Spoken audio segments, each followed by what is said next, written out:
लिए मांग विश्लेषण डिमांड एनालिसिस, या फिर मांग का नियम लिख सकते हो चाहो तो।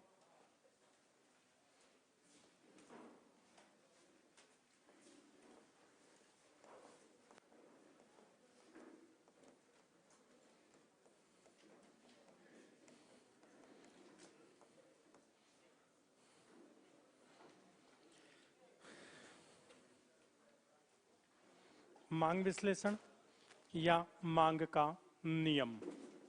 मांग विश्लेषण और डिमांड एनालिसिस और law of demand. Demand analysis और लॉ ऑफ डिमांड, ये डायरेक्ट आपके सिलेबस में केवल डिमांड टॉपिक दिया हुआ है, केवल डिमांड।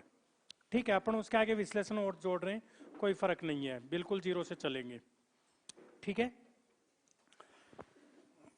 बोर्ड पर देखिए, समझने की कोशिश करना, बहुत कुछ एक चार्ट में आ जाएगा, बहुत कुछ सारा डिमांड आ जाएगा। ध्यान से देखना, सबसे पहले जरूरत महसूस होती है किसी भी चीज की, आवश्यकता महसूस होती है, तो बात कहां पहुंचती है? मस्तिष्क में, आपके दिमाग पर बात पहुंचती है। सबसे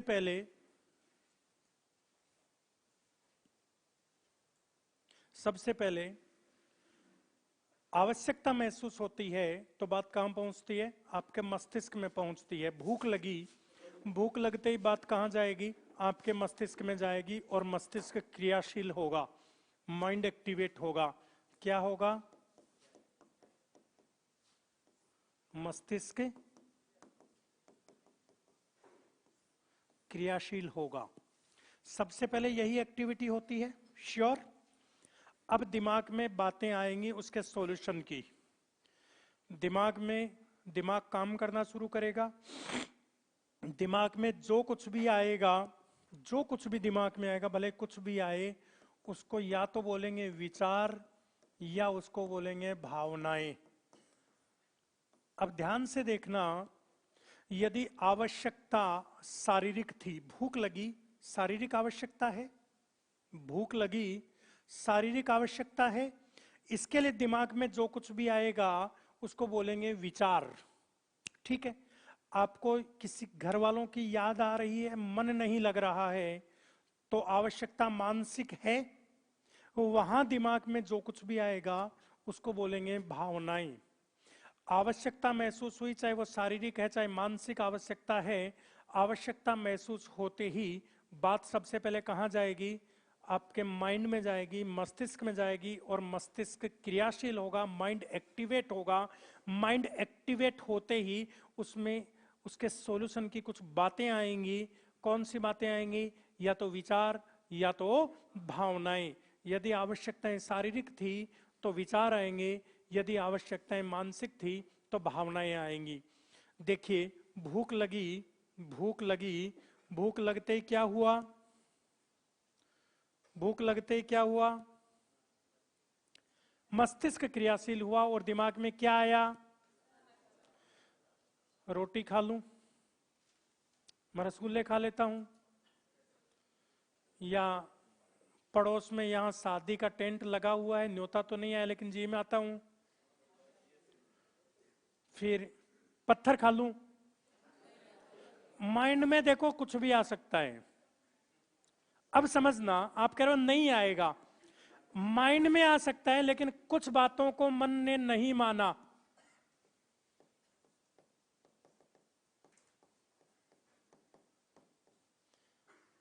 कुछ विचारों भावनाओं को मन नहीं मानेगा कि यार पड़ोस में शादी है, मेरे न्योता ही नहीं है, मेरे को कोई जानता ही नहीं है, पकड़े गए तो फजीती हो जाएगी, नहीं जाना। नहीं यार, पत्थर नहीं खाना, पत्थर खाएंगे तो दांत टूट जाएंगे, नहीं खाना। बातों को मन ने नहीं माना, वहीं फुल स्टॉप लग गया। कुछ बातों और विचारों को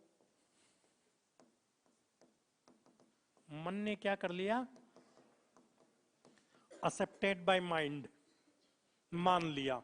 हाँ, रोटी खा ले या रसगुल्ले खा ले, मन ने जिन बातों को माना, इसको कहते हैं इच्छा।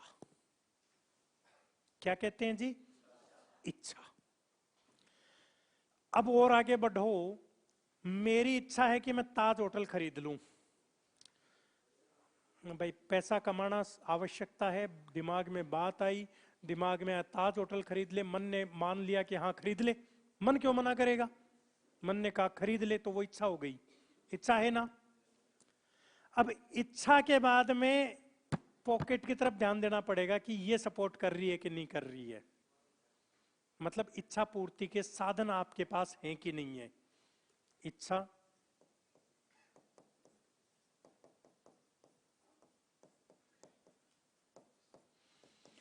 पूर्ति के साधन भी हैं। साधन नहीं होंगे तो वो इच्छा इच्छा बन के रह जाएगी। अच्छा, मेरे को ये आस पड़ोस का कोई छोटा होटल मान लो दिमाग में आ गया कि वो होटल खरीदना है। जैसे मैं रुका हुआ हूं इधर, डेजर्ट इनिंग होटल है, तो उसको खरीदना है। हाँ, इस बात को मन मान लेगा, पॉकेट कहेगा हाँ खरीद ले। पॉकेट कहेगा हाँ खरीद ले, साधन भी है। अब पॉकेट ने कह दिया खरीद ले, लेकिन पैसा है, पॉकेट ने कहा इतना पैसा है कि खरीद सकता है, लेकिन मेरा मन वो पैसे देने का नहीं है, तो क्या मैं वहां जाके मांग कर दूंगा? वो बात वहीं खत्म हो जाएगी। साधन और साधनों को त्यागने के लिए भी तैयार हूं मैं।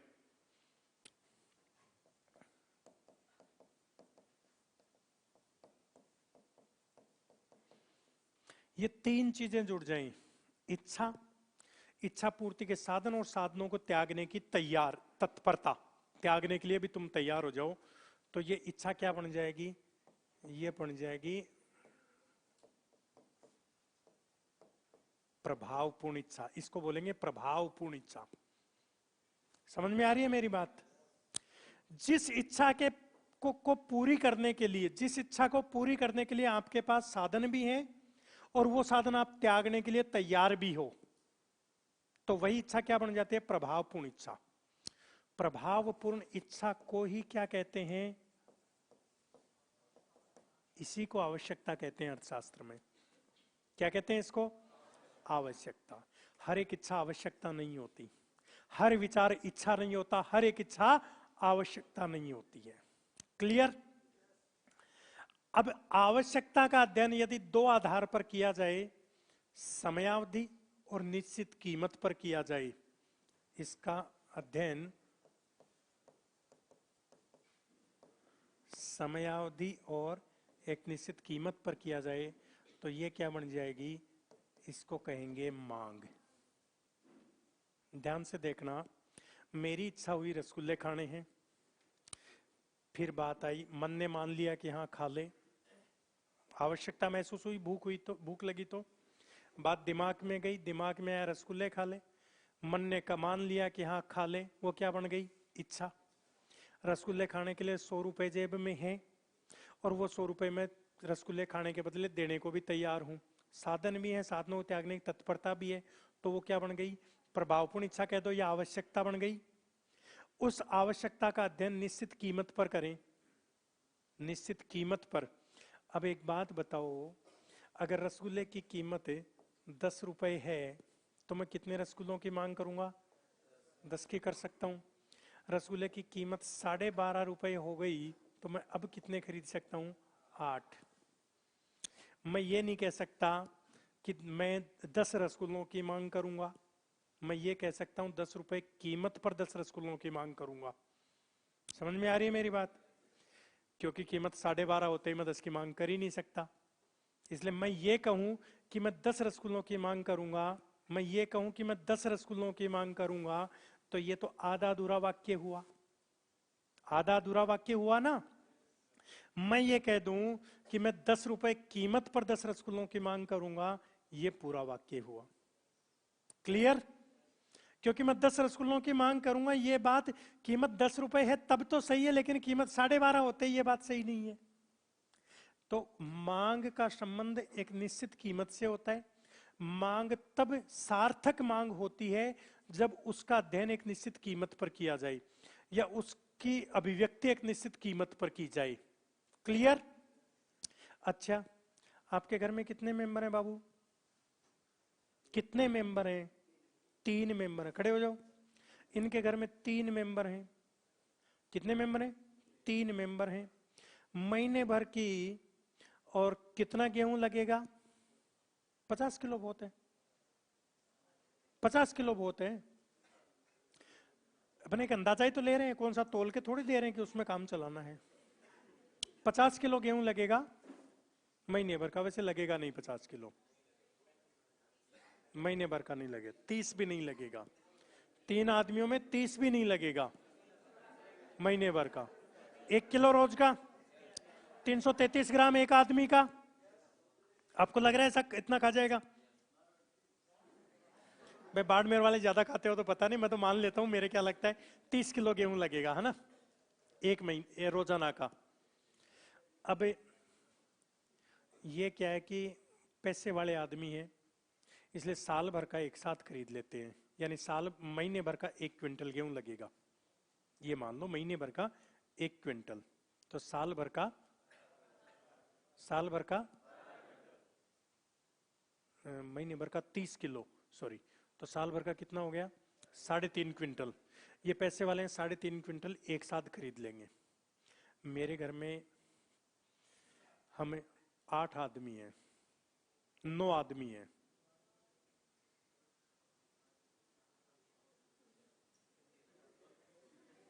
मेरे को तो गिनने पड़ रहे हैं रे। अरे मेरी शादी हो गई और मेरे छोटे भाई की शादी हो गई, मेरे 2 बच्चे हो गए, उनको मैं गिना ही नहीं मैंने। हम 11 मेंबर हैं, हम 11 मेंबर हैं सच में। तो 5 तो भाई हैं, 2 मम्मी पापा हैं, 7, 2 भाइयों की शादी हो गई तो 7 और 2 9, और 2 बच्चे हैं मेरे, 11 मेंबर हैं। हाँ अब समझो इस जोड़ बाकी को,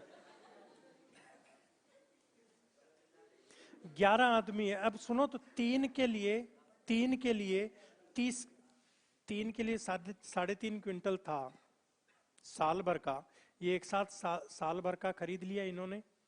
हम 11 आदमी हैं, वो महीने में ये मान के चलो कि 1.25 क्विंटल गेहूं हमारे घर पे डिमांड करते हैं महीने की। और हम क्या कि गरीब आदमी हैं देखो, तो हम महीने की महीने खरीदते हैं। अब ये तो पैसे वाले हैं, साल भर का एक साथ इन्होंने मांग कितनी कर ली? 3.5 क्विंटल की। और हमने एक महीने के लिए मांग कितनी करी? 1.25 क्विंटल की। अब मैं समयावधि नहीं जोड़ता हूं, मैं डायरेक्ट ये बोलता हूं कि इन्होंने डिमांड कितनी करी?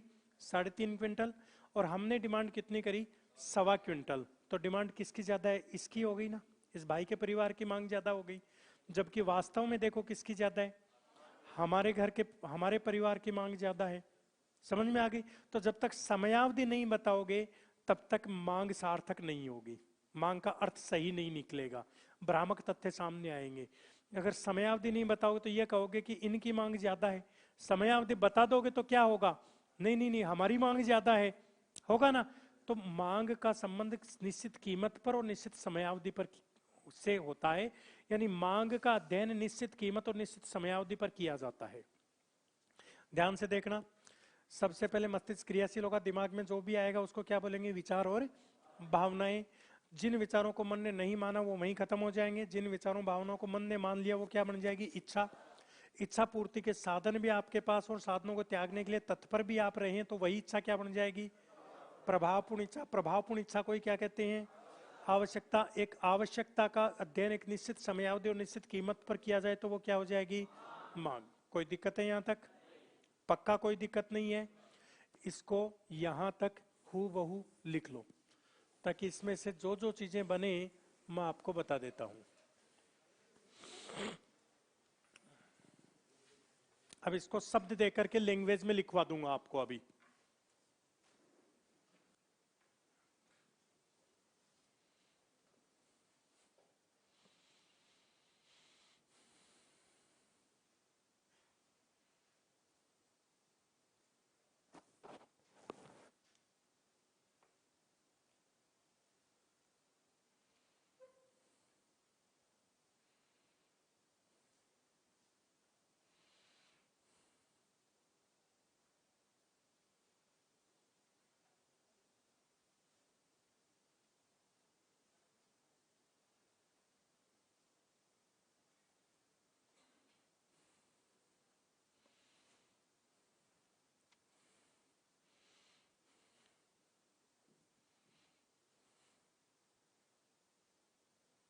लिख लिया?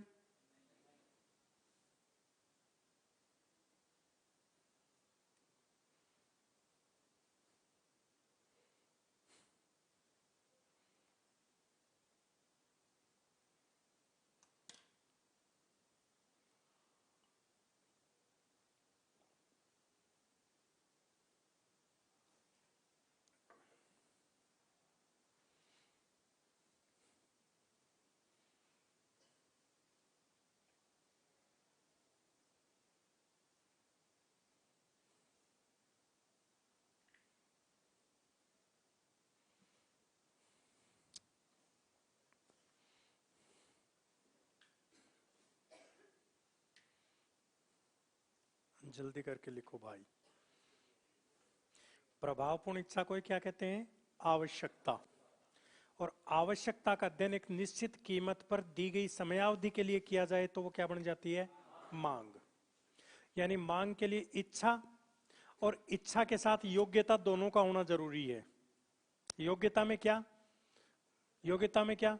इच्छा पूर्ति के साधन और साधनों को त्यागने की तत्परता दोनों शामिल होती हैं। क्लियर ना? नीचे एक स्टार लगाकर लिखिए, किसी वस्तु विशेष की वह मात्रा, किसी वस्तु विशेष की वह मात्रा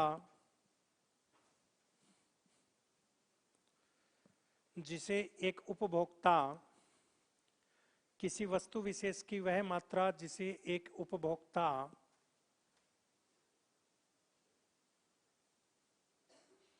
दी गई कीमत पर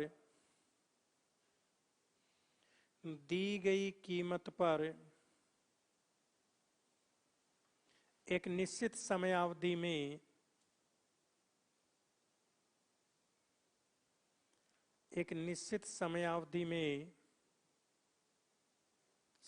में क्रय करने का इच्छुक और योग्य हो, दी गई समयावधि में क्रय करने का इच्छुक और योग्य हो वह मात्रा उस वस्तु की मांग कहलाती है। वह मात्रा उस वस्तु की मांग कहलाती है।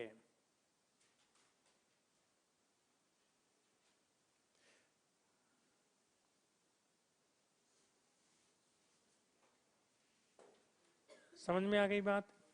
दोबारा बोल रहा हूं, किसी वस्तु विशेष की वो मात्रा जितनी एक उपभोक्ता खरीदने के लिए तैयार भी है, एक वस्तु विशेष की वो मात्रा, कितनी क्वांटिटी जो एक व्यक्ति खरीदने के लिए तैयार भी है और उसके लिए योग्य भी है, मतलब पेमेंट करने लायक पैसा भी है और पेमेंट करने के लिए तैयार भी है।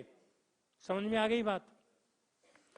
और एक निश्चित कीमत पर भाई मैंने आपको बताया कि कीमत बदलते क्या होता है? कीमत बदलते डायरेक्ट इफेक्ट कहां आता है?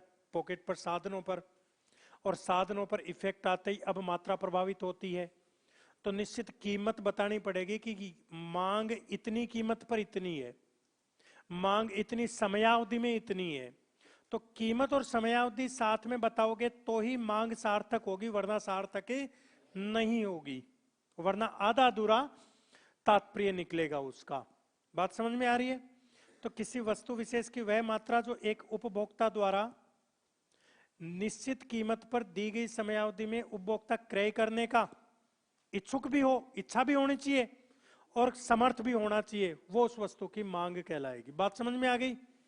पहला स्टार लगा कर या एरो डालकर लिखिए, मांग उपभोक्ता द्वारा की जाती है। मांग उपभोक्ता द्वारा की जाती है। मांग उपभोक्ता द्वारा की जाती है। बात समझ में आ गई? अच्छा, मांग क्या होती है? वस्तु की मात्रा बताती है। मांग क्या होती है? वस्तु की मात्रा को दर्शाती है। और मात्रा को दर्शाती है, इसका मतलब अवधारणा कैसी हो गई? मात्रात्मक अवधारणा हो गई। भाई मैं 100 रुपए मेरे पास है, मैं 10 रुपए कीमत पर 10 रसगुल्लों की मांग करता हूं। 10 क्या है? मात्रा है रसगुल्लों की। तो मेरी मांग कितनी है? 10 रसगुल्ले। 10 रुपए कीमत पर 10 रसगुल्ले मेरी मांग है।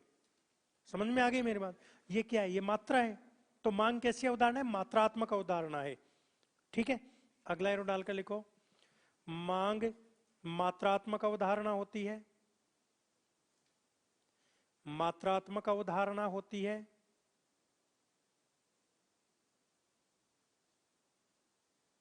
बोर्ड पर देखो, मांग बढ़ी या इच्छा बढ़ी? मांग बढ़ी या इच्छा बढ़ी? मांग बढ़ी।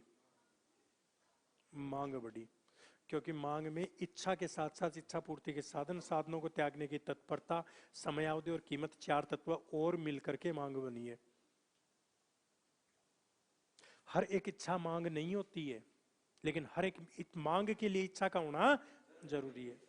इच्छा मांग का ही एक भाग है, ठीक है, क्योंकि इच्छा के तत्व कितने हैं, सॉरी मांग के तत्व कितने हैं, 5। उन 5 तत्वों में से एक तत्व इच्छा है, तो नीचे लिखो मांग के तत्व, मांग के तत्व, मांग के तत्व ओब्लिक घटक, ओब्लिक लगा के लिख दो घटक, या इनको अवयव भी लिख देते हैं कई बार, ओब्लिक लगा कर लिख दो अवयव। मांग के अवयव कौन कौन से हैं, बराबर लिखो इच्छा, इच्छा प्लस इच्छा पूर्ति के साधन, इच्छा प्लस इच्छा पूर्ति के साधन, इच्छा पूर्ति के साधन प्लस साधनों को त्यागने की तत्परता, साधनों को त्यागने की तत्परता,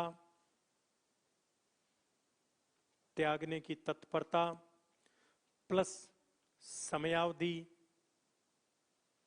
समयावधि प्लस कीमत। ये 5 तत्व मिलकर क्या बनती है, मांग। बात समझ में आ गई। अब आपकी कॉपी में चेक करो, इन 5 में कॉपी में देखो आप, इन 5 में शुरू के 3 की जगह, कॉपी में देख बिटिया, इन 5 में शुरू के 3 की जगह मैं क्या लिख सकता हूं, प्रभावपूर्ण इच्छा लिख सकता हूं क्या। नीचे लिखिए या नीचे लिखिए या, और उसके नीचे लिखिए मांग बराबर, मांग बराबर प्रभावपूर्ण इच्छा, प्रभावपूर्ण इच्छा प्लस प्लस समयावधि प्लस कीमत। ऐसा लिख सकते हैं क्या, कोई दिक्कत है भाई। आपके साथ में, आपके पास में ये 5 चीजें हैं, कितनी चीजें हैं, 5 चीजें हैं। कौन कौन सी, इच्छा, साधन, तत्परता, समयावधि और कीमत। या तो ये 5 लिख दो, या इन तीनों की जगह क्या लिख सकता हूं, प्रभावपूर्ण इच्छा प्लस समयावधि प्लस कीमत लिख दो, ये भी लिख सकता हूं ना। अब मैं प्रभावपूर्ण इच्छा की जगह क्या लिख सकता हूं, तो नीचे लिखो या मांग बराबर आवश्यकता प्लस समयावधि प्लस कीमत, आवश्यकता प्लस समयावधि प्लस कीमत। ऐसा लिख सकते हैं क्या भाई। तो मांग होती क्या है, अगर पूछ ले तो क्या होती है बताओ, वस्तु विशेष की मात्रा होती है, जितनी मात्रा एक उपभोक्ता खरीदने के लिए तैयार भी है और इच्छुक भी है, इच्छुक भी है और योग्य भी है, सॉरी, इच्छुक और योग्य दोनों है। और उसका अध्ययन किस पर करना है, एक निश्चित समयावधि और निश्चित कीमत पर करना है, वही मांग है। तो किसी वस्तु विशेष की वह मात्रा जिसे एक उपभोक्ता निश्चित कीमत पर दी गई समयावधि में क्रय करने का इच्छुक और योग्य हो, वो क्या कहलाएगी, मांग कहलाएगी। बात समझ में आ गई क्या, पक्का। मांग के तत्व कौन, अच्छा मांग कौन करता है, उपभोक्ता करता है। मांग कैसे उदाहरण है, मात्रात्मक उदाहरण है। मांग के कितने अवयव हैं, 5 अवयव हैं। और अगर इच्छा ना लग करके प्रभावपूर्ण इच्छा या आवश्यकता ले लेते हैं तो 3 है। क्या मैं ये बोल सकता हूं, एक बार क्वेश्चन आया हुआ है, यूपीएससी में आया हुआ है, शायद आईईएस में है, या मुझे ध्यान नहीं आ रहा, या फिर ऑप्शनल इकोनॉमिक्स में आया हुआ है यूपीएससी में। और उसमें क्वेश्चन आया हुआ है कि मांग के लिए अकेली इच्छा पर्याप्त नहीं है, प्रभावपूर्ण इच्छा का होना आवश्यक है, समझाइए। अब समझा दोगे आप, अकेली इच्छा नहीं, प्रभावपूर्ण इच्छा का होना आवश्यक है, अकेली इच्छा से मांग नहीं होगी। क्यों, उसमें पहले तो आपको यह बताना है कि भाई इच्छा और इच्छा पूर्ति के साधन और साधनों को त्यागने की तत्परता को संयुक्त रूप से क्या बोलते हैं, प्रभावपूर्ण इच्छा। जब तक साधन नहीं होंगे, साधनों को त्यागने की तत्परता नहीं होगी, तब तक मांग नहीं की जा सकती अकेली इच्छा से। इसलिए अकेली इच्छा से मांग नहीं होती, मांग के लिए प्रभावपूर्ण इच्छा का होना जरूरी है। बात समझ में आ गई ना। अच्छा जी, अब एक बात बताओ, क्या मैं ये बात बोल सकता हूं कि इच्छा मांग का ही एक भाग है, मांग का ही एक हिस्सा है, 5 तत्वों में से एक है ना इच्छा, पक्का? तो नीचे एक एरो डालकर लिखो, मांग के लिए प्रभावपूर्ण इच्छा का होना आवश्यक है। मांग के लिए प्रभावपूर्ण इच्छा का होना आवश्यक है, मतलब अकेली इच्छा से काम नहीं चलेगा, है ना, का होना आवश्यक है। समझ में आ गई बात? अगला लिखो। अच्छा, मैं आपको ये एरो डला डला के लिखवा रहा हूं, वहां आपको अगर लिखना होगा तो वहां आप कंटिन्यू लिख देना। यहां तो एरो डाल के इसलिए लिख रहे हैं कि वो बातें याद रह जाएंगी, 5 बातें याद रह जाएंगी। इन 5 बातों को कंटिन्यूटी में लिख दोगे, 5 नंबर का क्वेश्चन हो गया। समझ में आ गई बात मेरी? केवल 2 नंबर का आता है तो ऊपर वाली पहली एक बात लिख देना बस। कौन सी? आपको पूछ ले मांग क्या होती है, 2 नंबर में आए तो क्या लिखोगे? क्या लिखोगे? किसी वस्तु विशेष की वह मात्रा जिसे एक उपभोक्ता दी गई कीमत पर एक निश्चित समयावधि में क्रय करने का इच्छुक और योग्य हो, मांग कहलाती है। क्लियर? 5 नंबर का आ जाए तो मांग उपभोक्ता द्वारा की जाती है, मांग मात्रात्मक अवधारणा होती है, मांग में इच्छा पूर्ति के साधन साधनों को त्यागने की तत्परता, निश्चित समयावधि और निश्चित कीमत को शामिल किया जाता है। लिख दोगे? उसके बाद में मांग के लिए प्रभावपूर्ण इच्छा का होना जरूरी है, लिख दोगे? पक्का ना? ठीक है। अब एक बात बताओ, क्या मांग इच्छा मांग का हिस्सा होती है? होती है। इसलिए क्या ये लिख सकते हैं कि अर्थशास्त्र में मांग का क्षेत्र तो विस्तृत होता है और इच्छा का क्षेत्र संकुचित होता है? लिख सकते हैं ना भाई? मांग में इच्छा के अलावा 4 चीजें और जुड़ी हैं। भाई एक बात बताओ, आप खड़े हो ना, आप बड़े हो या क्लास बड़ी है? क्लास बड़ी है। क्यों? क्लास में आपके अलावा और भी बहुत सारे हैं। अब इच्छा बड़ी है या मांग बड़ी है? मांग बड़ी है। क्यों? क्योंकि मांग में इच्छा के अलावा 4 चीजें और भी जुड़ी हुई हैं। बात समझ में आ गई? पक्का?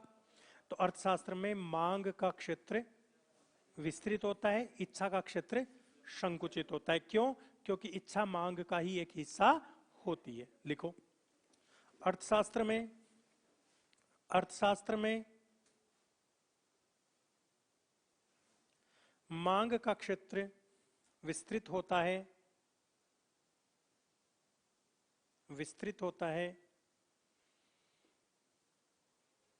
जबकि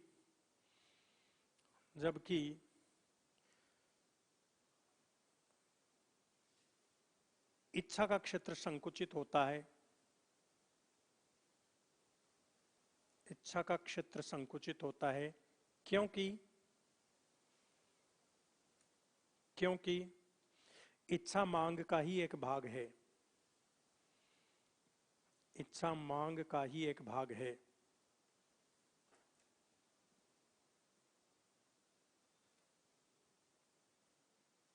लिख दिया? एक बात बताओ मेरे को, क्या हर एक इच्छा मांग में बदल जाती है? मांग होती है? नहीं होती ना? लेकिन हर एक मांग के लिए इच्छा का होना जरूरी है, बिना इच्छा के मांग करोगे ही नहीं। पक्का ना? तो अगला लिख दो आप, हर एक मांग के लिए इच्छा का होना आवश्यक है। हर एक मांग के लिए इच्छा का होना आवश्यक है। इच्छा का होना आवश्यक है, परंतु प्रत्येक इच्छा का मांग होना आवश्यक नहीं है। मतलब इच्छा मांग हो भी सकती है और नहीं भी हो। क्यों? आपकी इच्छा है कि ब्रेड खानी है तो वो मांग में बदल भी सकती है ना? और आपकी इच्छा है कि ताज होटल खरीदनी है, ताज होटल की इच्छा है, तो वो आपकी इच्छा पूरी नहीं होगी, मांग में नहीं बदलेगी। समझ में आ गई बात? तो हर एक इच्छा का मांग होना आवश्यक नहीं है। हर एक मांग के लिए इच्छा का होना आवश्यक है, लेकिन हर एक इच्छा के लिए मांग का होना आवश्यक नहीं है। बात समझ में आ गई? पक्का? ये तो हो गई आपकी बेसिक मांग की चीजें। अब देखो मांग है, सुन लो, मांग को एक निश्चित कीमत के संदर्भ में दर्शाया जाता है, क्योंकि कीमत बदलने पर मांग स्वतः बदल जाती है। बदलती है ना? कीमत बदलने पर मांग स्वतः बदल जाती है, इसलिए एक निश्चित कीमत पर दर्शाया जाता है। तो अगला लिखो आप, मांग को एक निश्चित कीमत के संदर्भ में दर्शाया जाता है। मांग को एक निश्चित कीमत के संदर्भ में दर्शाया जाता है, निश्चित कीमत के संदर्भ में दर्शाया जाता है, के संदर्भ में दर्शाया जाता है, क्योंकि कीमत में होने वाला परिवर्तन, कीमत में होने वाला परिवर्तन मांग को प्रभावित करता है, मांग को प्रभावित करता है, या कीमत में परिवर्तन से मांग परिवर्तित होती है। एक ही बात है ना, प्रभावित करता है, प्रभावित करता है। इसी चीज को ये भी लिख सकते हैं ना कि कीमत में परिवर्तन होने से मांग भी परिवर्तित हो जाती है। एक ही बात है, पक्का। अब एक बात बताओ, इस भाई ने एक बार में कितना गेहूं खरीदा? 3.5 क्विंटल। और मैंने एक बार में कितना गेहूं खरीदा? 1.25 क्विंटल। एक बार में कितना खरीदा उसका संबंध मांग से नहीं है। एक निश्चित समयावधि में कितनी भी बार खरीदा, उन सबको मिलाकर क्या कहते हैं? मांग कहते हैं। इसने साल भर में एक ही बार खरीदा 3.5 क्विंटल, मैंने साल भर में 12 बार खरीदा 1.25 क्विंटल, तो टोटल हो गया 15 क्विंटल, तो मेरी मांग ज्यादा है। ये पता कब लगेगी? जब एक निश्चित समयावधि के संदर्भ में दर्शाएंगे। समझ में आ गई बात? पक्का। तो नीचे एक और स्टार लगाकर लिखो, मांग का संबंध किसी एकल क्रय से नहीं होता है। मांग का संबंध किसी एकल क्रय, सिंगल परचेज है ना, एक बार में कितना क्रय कर रहे हो, है ना, किसी एकल क्रय से नहीं होता है। मांग का संबंध किसी एकल क्रय से नहीं होता है। मांग, कोमा लगा दो, कोमा लगाकर लिखो मांग। मांग एक निश्चित समयावधि में, मांग एक निश्चित समयावधि में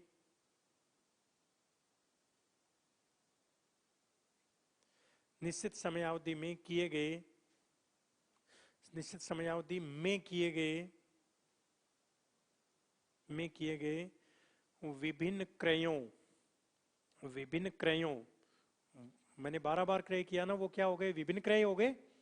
विभिन्न क्रयों के सतत प्रवाह, सतत प्रवाह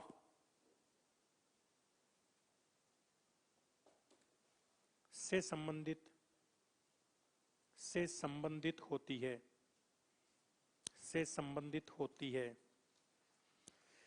मतलब एक बार में कितना क्रय कर रहे हो वो मांग नहीं है, एक निश्चित समयावधि में कितनी भी बार क्रय किए, वो सतत प्रवाह चल रहा है, उससे संबंधित होती है मांग। समझ में आ गई बात? अतः मांग को एक निश्चित समयावधि के संदर्भ में दर्शाया जाता है। अतः मांग को एक निश्चित समयावधि, समयावधि के संदर्भ में दर्शाया जाता है।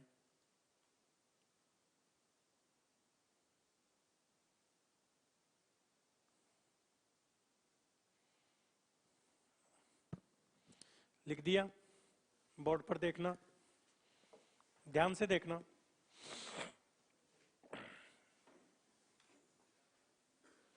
ये वाटर टैंक है, पानी की टंकी है।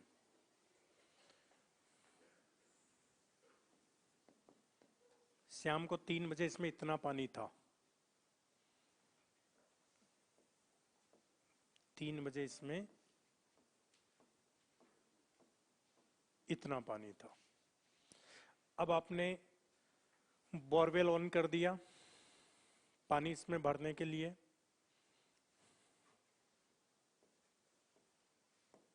शाम को 5 बजे इसमें इतना पानी हो गया।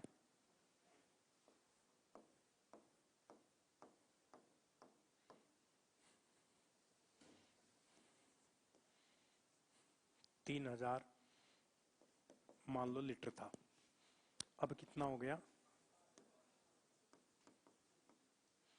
5000 लीटर हो गया। इसको बोलते हैं स्टॉक अवधारणा। क्या बोलते हैं? स्टॉक। अर्थशास्त्र में 2 अवधारणाएं होती हैं, अर्थशास्त्र में कितनी अवधारणाएं होती हैं? 2 अवधारणाएं होती हैं। एक स्टॉक अवधारणा होती है, एक फ्लो कॉन्सेप्ट होती है, प्रवाह अवधारणा होती है। स्टॉक अवधारणा होती है, एक प्रवाह अवधारणा होती है। आपने इंग्लिश में 2 वर्ड सुने होंगे, एक होता है सिंस और एक होता है for. Since for, point of time के लिए सिंस काम में लिया जाता है और पीरियड ऑफ टाइम के लिए फॉर काम में लिया जाता है। ये क्या है?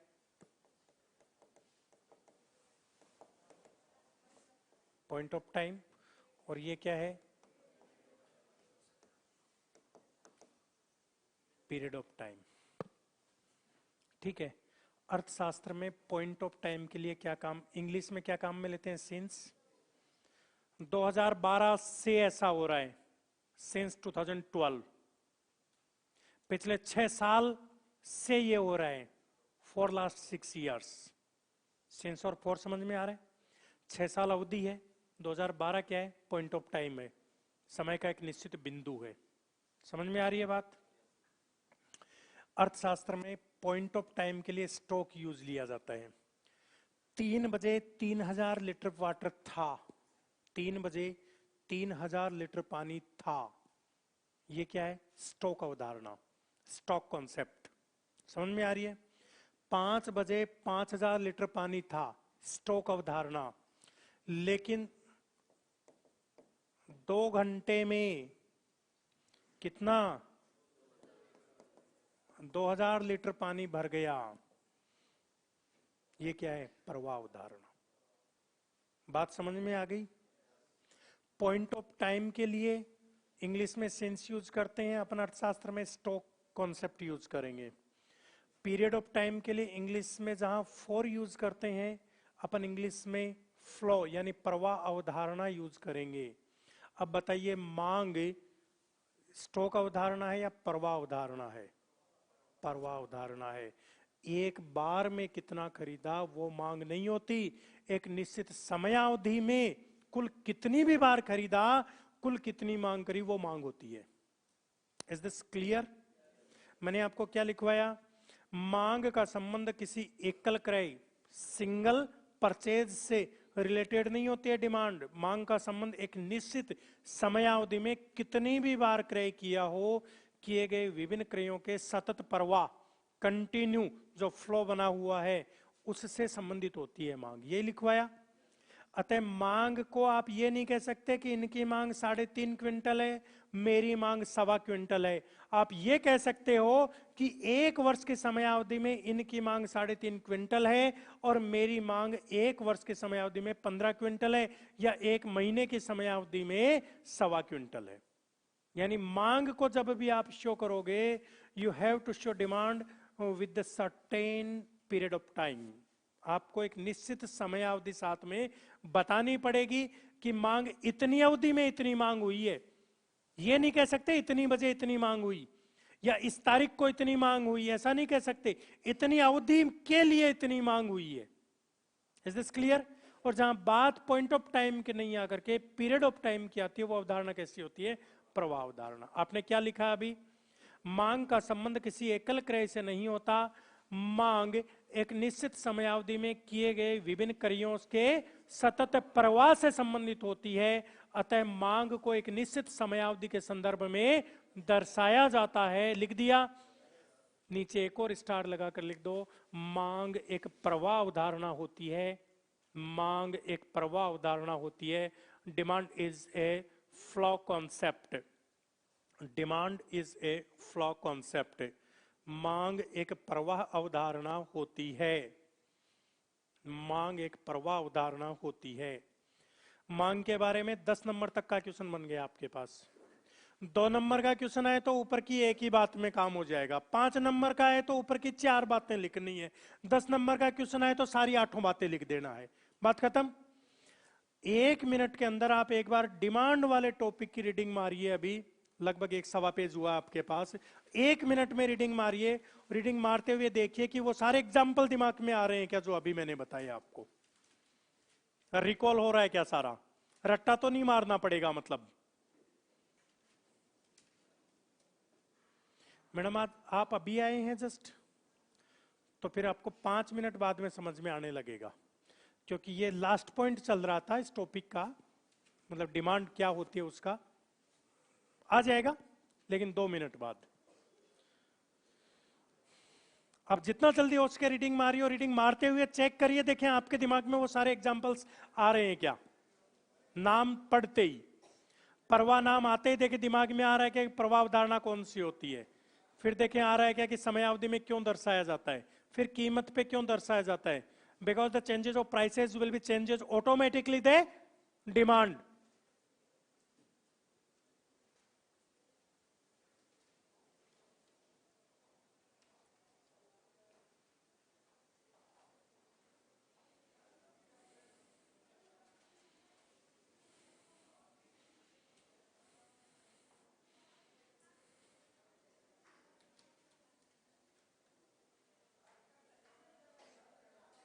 Is this clear? समझ में आया पूरा? हेडिंग डालिए, मांग को प्रभावित करने वाले तत्व है।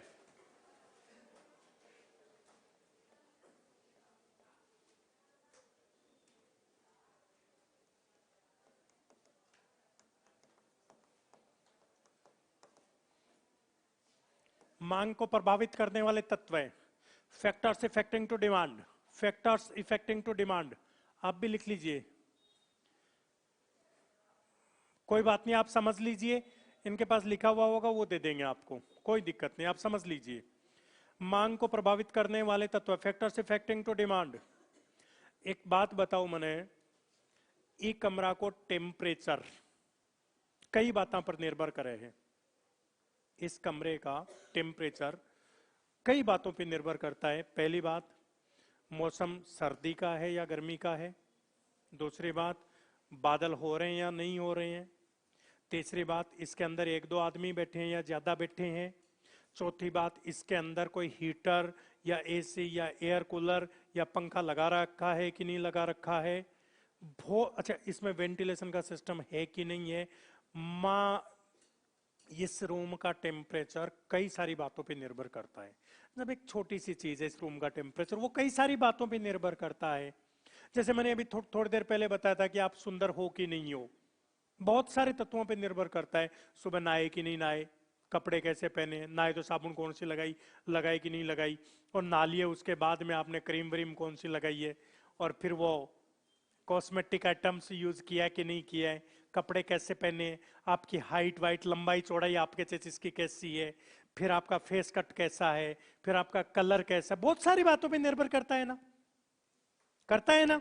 आपकी छोटी सी सुंदरता, छोटी सी चीज है, इतने ब्रह्मांड, उनमें से एक ब्रह्मांड, एक ब्रह्मांड में से फिर इतने तारे ग्रह नक्षत्र, उनमें से एक धरती, फिर धरती में भी इतने लोग, उनमें से एक आप, इतने देश, उनमें से एक आपका भारत, भारत में भी इतने लोग, उनमें से एक आप।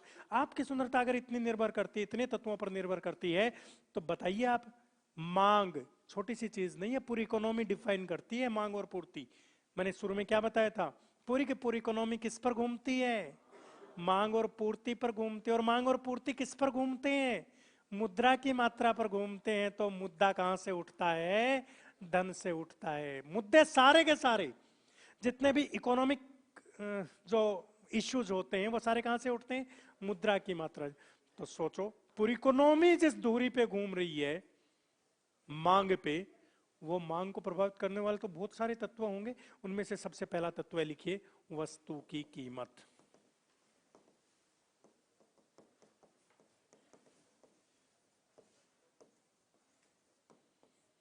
प्राइस ऑफ गुड्स, वस्तु की कीमत। 1 नंबर डालकर लिखिए, वस्तु की कीमत, वस्तु की कीमत। भाई सोना लिखने के चक्कर में टाइम बहुत लगा रही है तू, सोना रहने दे, सोना में लिख दूंगा, ठीक है, तू जल्दी जल्दी लिख, लिखने की स्पीड बढ़ा। वस्तु की कीमत, मैंने आपको एक चीज बताई थी, जब भी कहीं सिद्धांतों की बात करेंगे, नियमों की बात करेंगे, तो वहां क्या लागू होगा, अन्य बातें, अन्य बातें, other factors are to be constant. किसने बोला था, सेटेरिस परिवस ने कहा था। और इसको क्या कहते हैं, अर्थशास्त्र की आधारभूत मान्यता। क्लियर? मैंने कहा था कि कीमत कम होने पर डिमांड बढ़ेगी, कोई भी चीज सस्ती हो जाएगी तो आप मांग बढ़ा दोगे, बोला था ना? कीमत कम होने पर मांग बढ़ेगी, लेकिन आप इतने दिन 10,000 कमाते थे और अब आपकी इनकम बंद हो गई, तो क्या मांग बढ़ेगी कीमत कम होने पर भी? नहीं बढ़ेगी, है ना? तो कीमत कम होने पर मांग बढ़ेगी, लेकिन कब? अन्य बातें समान रहेंगी तो बढ़ेगी। आपकी इनकम उतनी ही रहनी चाहिए तो बढ़ेगी, नहीं तो नहीं बढ़ेगी।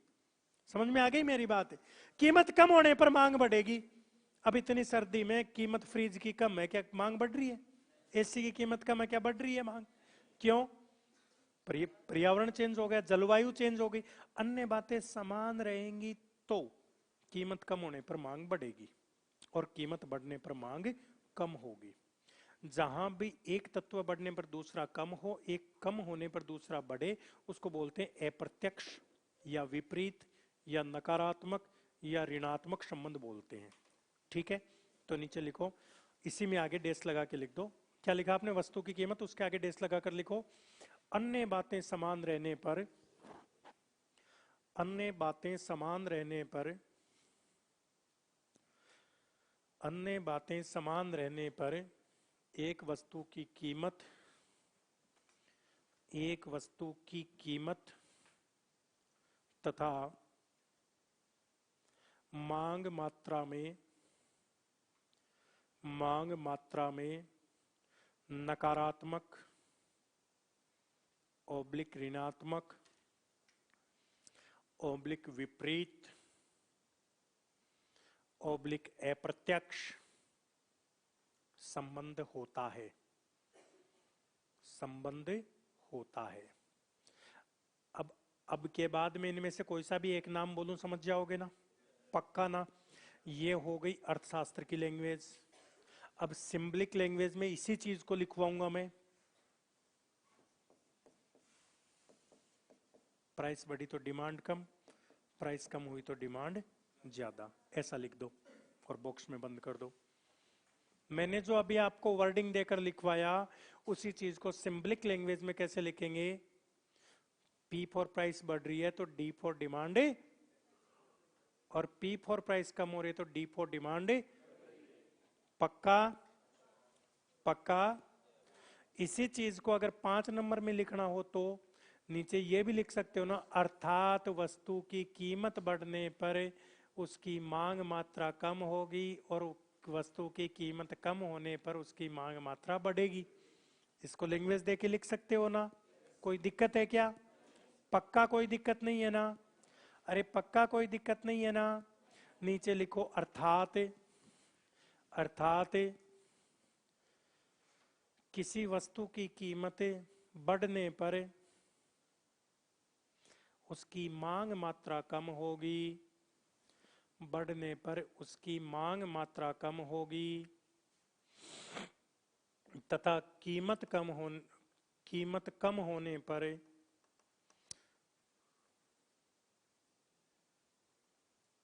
कीमत बढ़ने पर मांग मात्रा कम होगी तथा उसकी कीमत कम होने पर मांग मात्रा में वृद्धि होगी, मांग मात्रा में वृद्धि होगी, मांग मात्रा में वृद्धि होगी। तो मांग को प्रभावित करने वाले तत्वों में पहला तत्व हो गया पक्का, वस्तु की कीमत। 2 नंबर डालकर लिखिए संबंधित वस्तुओं की कीमत।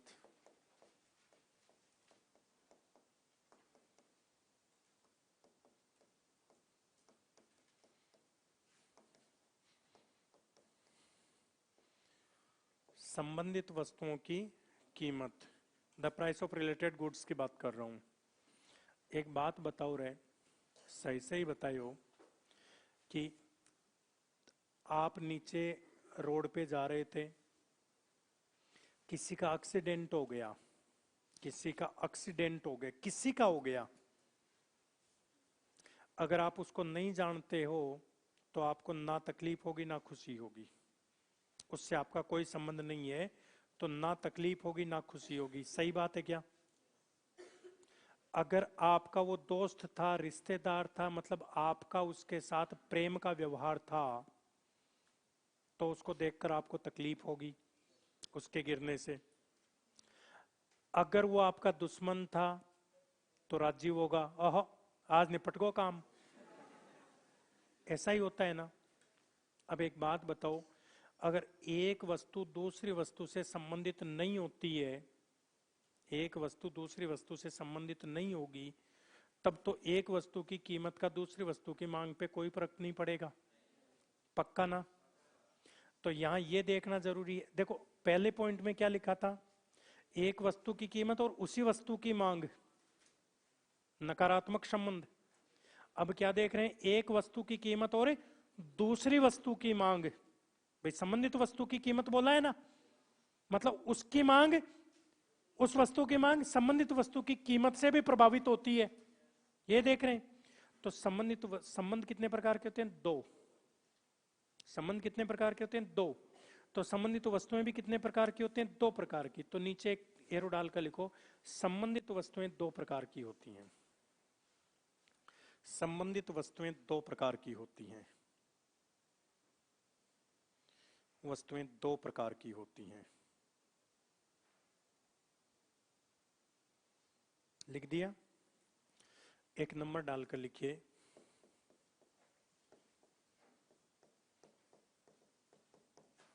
पूरक वस्तुएं, सप्लीमेंट्री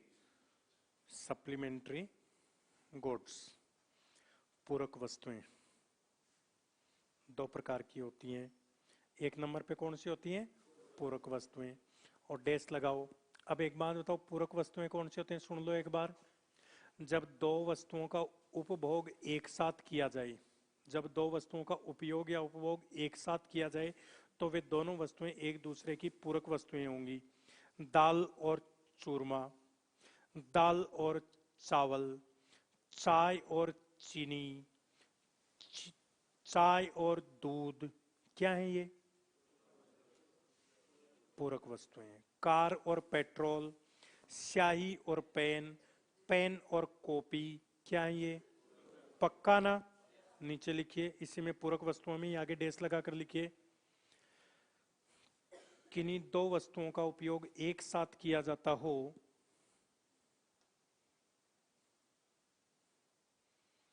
किन्हीं दो वस्तुओं का उपयोग एक साथ किया जाता हो,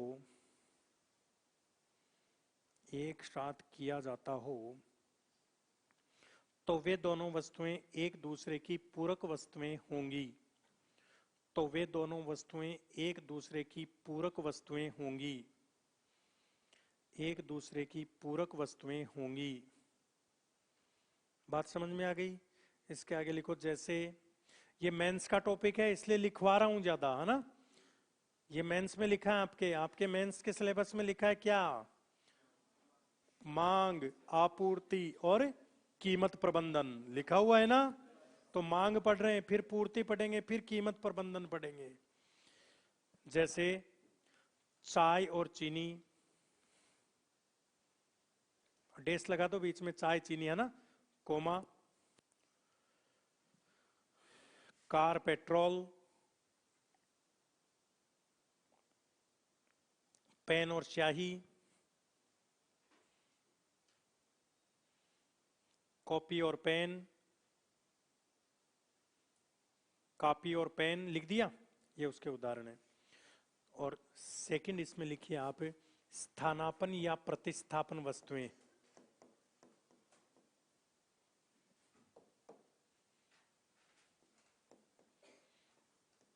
स्थानापन्न या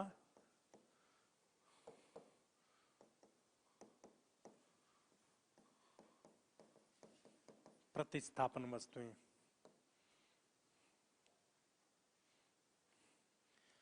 सब्स्टिट्यूट गुड्स बोलते हैं, वो सप्लीमेंट्री गुड्स थे, ये सब्स्टिट्यूट गुड्स हैं। स्थानापन्न या प्रतिस्थापन वस्तुएं। इसमें लिखो, जब दो वस्तुओं का, जब एक वस्तु के स्थान पर, जब एक वस्तु के स्थान पर दूसरी वस्तु को, एक वस्तु के स्थान पर दूसरी वस्तु को आसानी से उपयोग में लिया जा सके, आसानी से उपयोग में लिया जा सके, लिया जा सके, तो वे दोनों वस्तुएं एक दूसरे की तो वे दोनों वस्तुएं एक दूसरे की स्थानापन्न या प्रतिस्थापन वस्तुएं होंगी। स्थानापन्न या प्रतिस्थापन वस्तुएं होंगी। कोई दिक्कत है जी आपको? पक्का? लिखिए, जैसे जैसे चाय और कॉफी, चाय कॉफी लिख दिया। चीनी और गुड़, चीनी और गुड़ लिख दिया। दाल और सब्जी, चप्पल और जूते। अच्छा, जुराब और जूते क्या हैं? पूरक। चप्पल और जूते क्या हैं? प्रतिस्थापन। समझ में आ रही ना मेरी बातें? पक्का ना? अब एक बार बोर्ड पर देखना, लिखना नहीं, लिखना नहीं, एक बार बोर्ड पर देखना, समझने की कोशिश करना। पहले पूरक वस्तुएं मैं बताता हूं, पहले पूरक वस्तुओं में बताता हूं, ध्यान से देखना प्लीज। कोई भी दो पूरक वस्तुएं ले लो, चाय और कॉफी ले, चाय और चीनी ले लेते हैं। चाय और चीनी, चाय की प्राइस और डिमांड, चीनी की प्राइस और डिमांड। एक वस्तु की कीमत और दूसरी वस्तु की मांग के बीच संबंध देख रहे हैं। My dear sister, please focus at the board. एक वस्तु देखो, इकोनॉमिक्स है, शांति से बैठो का मतलब ये नहीं दूसरे में ध्यान दो, है ना? एकदम शांति से बैठो, लेकिन इधर ध्यान दे के बैठो। यहां बात कर रहे हैं एक वस्तु की कीमत और दूसरी वस्तु की मांग में संबंध देखेंगे। जब चाय की कीमत 200 रुपए किलो थी तो आप 2 किलो चाय की मांग करते थे। कॉफी की कीमत 500 रुपए किलो थी तो 2 किलो आप कॉफी भी खरीदते थे। सॉरी, चीनी, सॉरी, हाँ हाँ हाँ हाँ, माफी चाहूंगा। 40 रुपए किलो चीनी थी। 2 किलो चाय पत्ती में कितनी चीनी की जरूरत पड़ेगी? लगभग 20 किलो मान लेता हूं। कोई दिक्कत है किसी को? पक्का? ध्यान देना, अन्य बातें समान रहेंगी, यानी कि आपको इसकी कीमत बदलेगी तो इसकी मांग पर प्रभाव देखना है। यानी इसकी कीमत नहीं बदलेगी, ये तो स्थिर रहेगी, अन्य बातें समान रहेंगी। मैंने क्या बोला था? एक तत्व की बात करो तो केवल उसी की बात करो, दूसरे तत्वों को स्थिर मानो। ये 40 रुपए कीमत थी, 40 रुपए ही रहेगी। अब इसमें बदलाव करके देख लेते हैं। चाय की कीमत बढ़कर और 300 रुपए हो गई। अब बताओ कितनी चाय पत्ती खरीदोगे? कम? पक्का कम?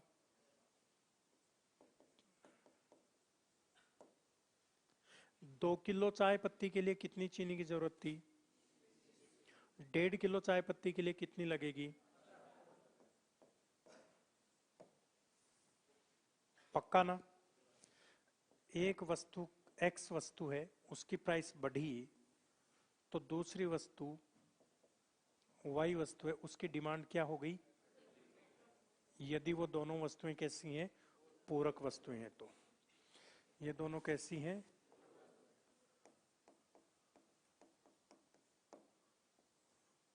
इन दोनों में कैसा संबंध है जी? सकारात्मक या नकारात्मक है? एक बढ़ रहा है, दूसरा कम हो रहा है, नकारात्मक है। पक्का ना? पक्का? नीचे एक स्टार लगा कर लिखो, पूरक वस्तुओं के संबंध में, पूरक वस्तुओं के संबंध में, पूरक वस्तुओं के संबंध में अन्य कोमा, पूरक वस्तुओं के संबंध में कोमा, अन्य बातें समान रहने पर, पूरक वस्तुओं के संबंध में कोमा, अन्य बातें समान रहने पर, अन्य बातें समान रहने पर, फिर कोमा, फिर कोमा, समान रहने पर, है ना? एक वस्तु की कीमत, एक वस्तु की कीमत एक वस्तु की कीमत तथा दूसरी वस्तु की मांग में, दूसरी वस्तु की मांग में, दूसरी वस्तु की मांग में कैसा संबंध? ऋणात्मक संबंध होता है। अब यहां सारे नाम नहीं लिखवा रहा हूं, है ना, पिछले वाले में लिखवाए थे ना, ऋणात्मक, नकारात्मक, विपरीत, अप्रत्यक्ष, कोई सा भी लिख दो। उनमें से एक लिख दिया तो बाकी कोई सा भी आ जाए या कोई सा भी लिख दो। पक्का? क्या लिखा आपने? संबंध होता है। समझ में आ गई बात? ये सारणी बना दो।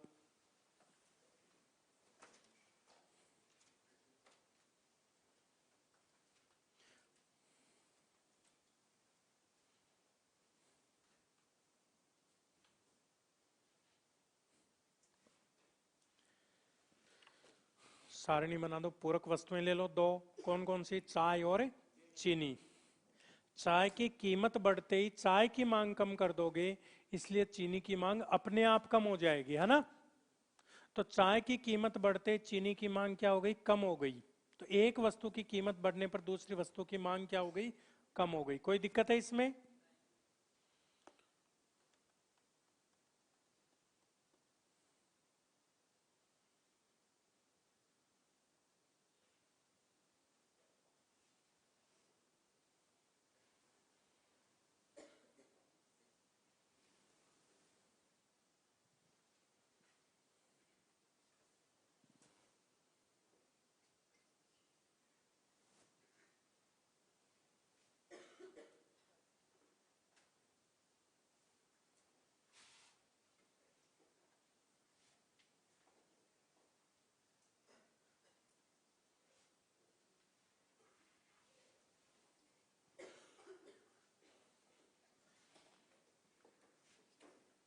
Is this clear? पक्का? अब आ जाओ, लिखना नहीं, पहले समझ लो। अब अपन कौन सी वस्तुएं लेते हैं?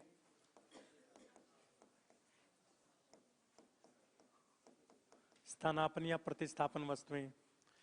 चाय और कॉफी ले लेते हैं, ठीक है।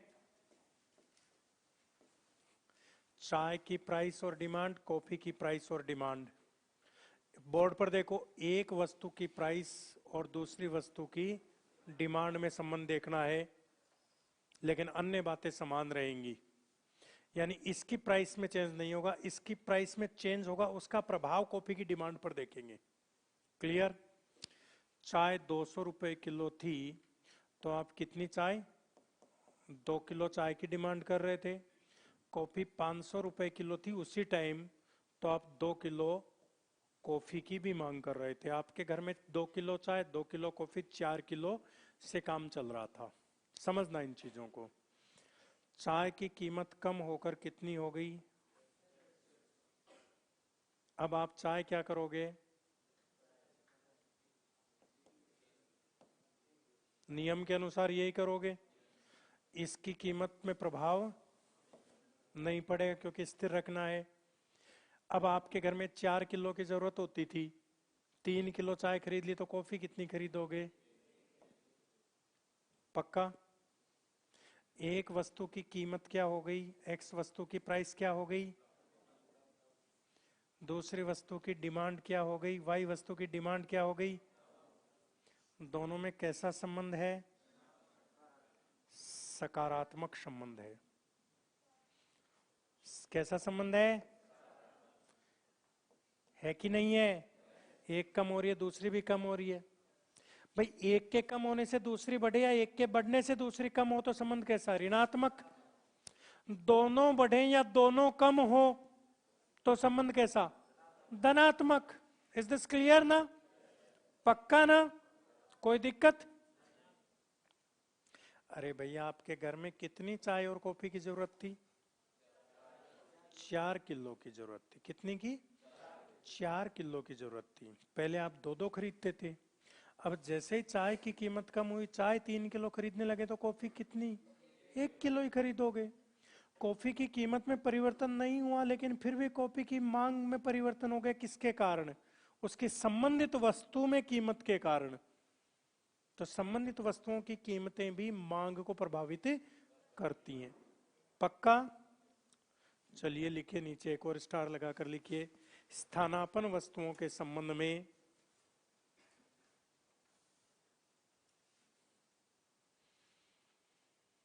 स्थानापन्न वस्तुओं के संबंध में कोमा, अन्य बातें समान रहने पर, देखो अन्य बातें तो हर जगह समान रखनी ही है, वरना तो कोई सा भी नियम लागू नहीं होगा, है ना, आधा अधूरा नियम लागू होगा, ठीक है ना। कोमा, एक वस्तु की कीमत तथा दूसरी वस्तु की मांग में, एक वस्तु की कीमत तथा दूसरी वस्तु की मांग में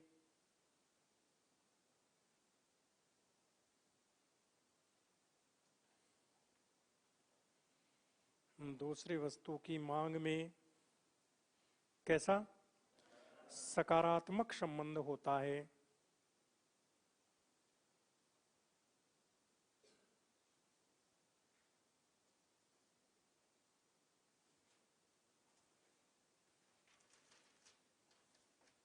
पक्का? ये छाप दो।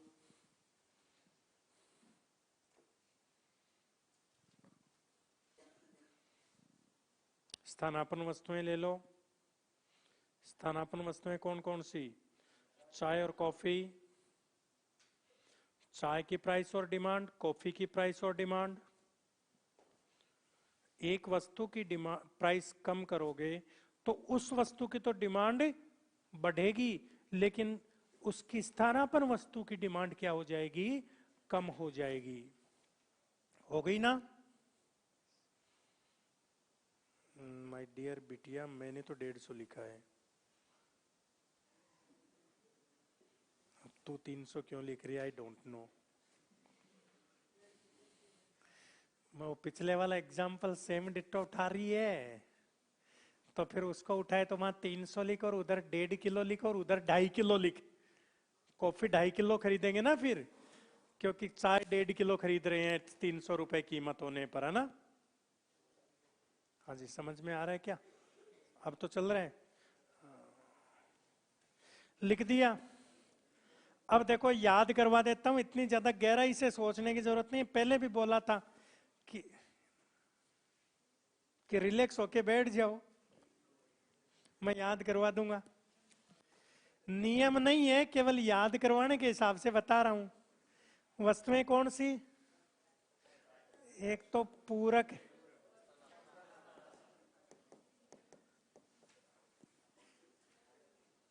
अब एक बात बताओ ना, एकदम प्रैक्टिकल बात करूंगा, केवल याद करने का तरीका बता रहा हूं, नियम नहीं है। पूरक में कितने वर्ड हैं? 3, और स्थानापन्न में 5। अरे ये आधा है तो आधा इधर से ही आ जाएगा। 5 हो गए। कितने हो गए? 3 कम, 3 छोटा 5 बड़ा। छोटे को 1 लाइन दे दो और बड़े को 2 लाइन दे दो, याद रह जाएगा क्या संबंध? पक्का रह जाएगा क्या? समझ में आ गई बात? ज्यादा लोड नहीं लेना। ओ बाबू रुके, अरे रुको बेटा। पूरक में 3 वर्ड, स्थानापन्न में 5। 3 को कम है, छोटे को कम दे दो और बड़े को 2 लाइन दे दो, ठीक है। ये भी याद नहीं रहे तो इसमें स है तो सकारात्मक हो जाएगा, उसमें नहीं है स, वो अपने आप क्या बच गया संबंध? नकारात्मक। पक्का? याद रह जाएगा ना? अब क्या आप ये बात लिख सकते हो कि एक वस्तु की कीमत दूसरी वस्तु की मांग को प्रभावित करती है? हाँ करती है, यदि वो दोनों वस्तुएं संबंधित वस्तुएं हैं तो। और संबंधित वस्तुएं 2 प्रकार की होती हैं। यदि दोनों वस्तुएं पूरक वस्तुएं हैं तो अन्य बातें समान रहने पर एक वस्तु की कीमत और दूसरी वस्तु की मांग में नकारात्मक संबंध होता है। और यदि वे दोनों वस्तुएं सकारात्मक वस्तुएं हैं तो एक वस्तु की कीमत और दूसरी वस्तु की मांग में सकारात्मक संबंध होता है। लिख दोगे क्या? पक्का ना? हो, अब तो लिख दोगा, अब ज्यादा लोड नहीं है ना। अच्छा पूछ ले पूरक वस्तुएं कौन सी होती हैं, तो जब किन्हीं दो वस्तुओं का उपयोग एक साथ किया जाता हो तो दोनों वस्तुएं एक दूसरे की पूरक, और जब एक वस्तु का उपयोग, एक वस्तु के स्थान पर दूसरी वस्तु को आसानी से उपयोग में लिया जा सके तो स्थानापन्न। पूरक वस्तुओं के उदाहरण चाय और चीनी, कोलगेट और बुर्श, जूता और जुराब, है ना, पैंट और बुरशेट। और स्थानापन्न वस्तुओं में बुरशेट और टी शर्ट, कोट और स्वेटर। अरे गलत तो नहीं बोल रहा है, पक्का? बात तो ठीक है। तीसरा लिखिए आय। आय लिख दो या उपभोक्ता की आय लिख दो या आय का स्तर लिख दो, एक ही बात है। आय लिखा हुआ आ जाए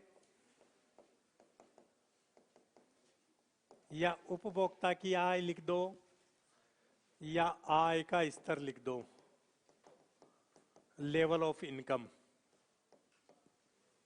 इनकम, कंज्यूमर्स इनकम और लेवल ऑफ इनकम, कुछ भी लिख दो, एक ही बात है। एक बात बताओ, जनरल की कौन बोला आप? तो आय बढ़ता ही थे, मांग कम करो ज्यादा करो रे, पक्का ज्यादा करो ना। और आय थारी घर की कम हो ज्यादा मांग कम कर दो, कुछ भी नहीं कहे जना। आय बढ़ता ही मांग ज्यादा और आय कम होता ही मांग कम, मतलब कहीं को संबंध है सकारात्मक, पक्को ना। नीचे स्टार लगा कर लिखो, अन्य बातें समान रहने पर, अन्य बातें समान रहने पर other factors are to be constant. अन्य बातें समान रहने पर उपभोक्ता की आय, कोमा लगा देना बीच में, है ना, वो बता ही रखा आपको कहां कहां लगाना है। उपभोक्ता की आय तथा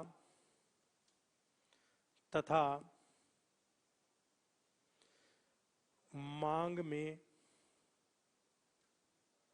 सकारात्मक संबंध होता है,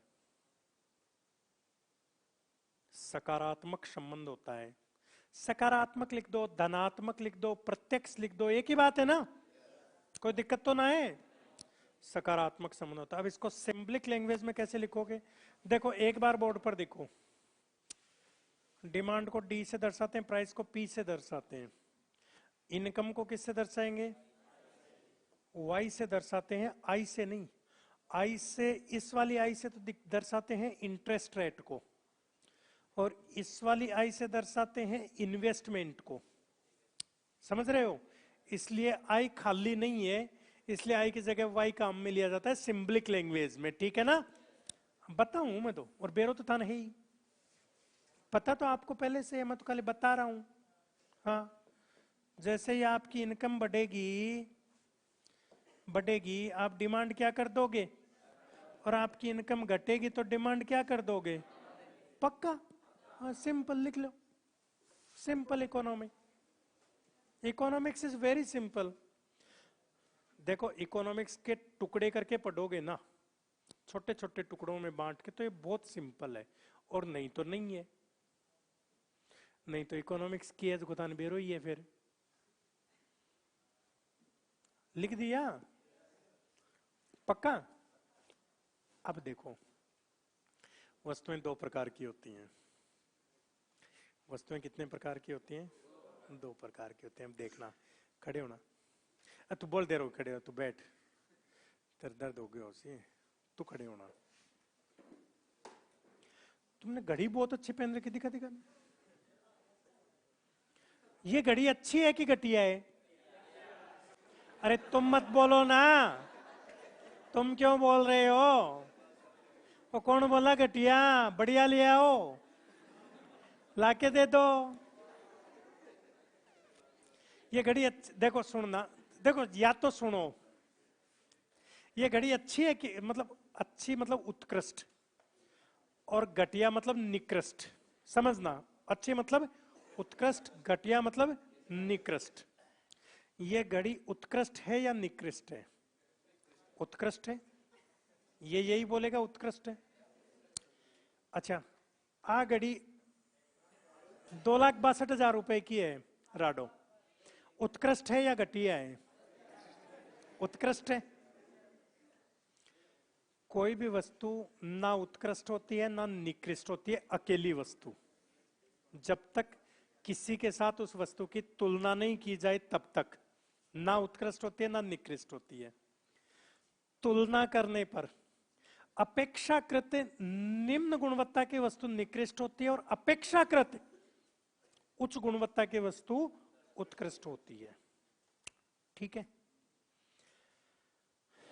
एयर कूलर, ये कूलर लगा रखा है, इसकी बात कर रहा हूं, ये उत्कृष्ट है या निकृष्ट है? क्यों तो इसको तो निकृष्ट बताएगा ही नहीं। देख बताना तो पड़ेगा, लेकिन तकलीफ होगी तेरे को, इसलिए मैं तकलीफ वाला काम नहीं करूंगा जी। ये उत्कृष्ट है या निकृष्ट है? ये ना उत्कृष्ट है ना निकृष्ट है जब तक तुलना नहीं की जाए। इस एयर कूलर की तुलना यदि पंखे के साथ करेंगे तो एयर कूलर उत्कृष्ट है। एयर कूलर की तुलना एसी के साथ करेंगे तो एयर कूलर निकृष्ट है। बात समझ में आ गई? पक्का? अब देखो, गर्मियों सर्दियां आ गई और इन सर्दियों में मान लो चिकनाई बिल्कुल भी नहीं मिले ह्यूमन बॉडी को, उससे तो बढ़िया ना कि डालडा का ही मिल जाए, वो भी ठीक ही है। तो डालडा निकृष्ट नहीं होता ना उत्कृष्ट होता है। समझ में आ गई बात? डालडा की तुलना देसी घी से करोगे तो वो निकृष्ट है, फिर तो ठीक है। पक्का? अरे बात, मेरा मकसद क्या है, मैं आपको मुद्दे तक ले जाऊं और अपन चल रहे हैं ना मुद्दे तक, कोई दिक्कत तो नहीं? समझ में आ रही ना पूरी बातें?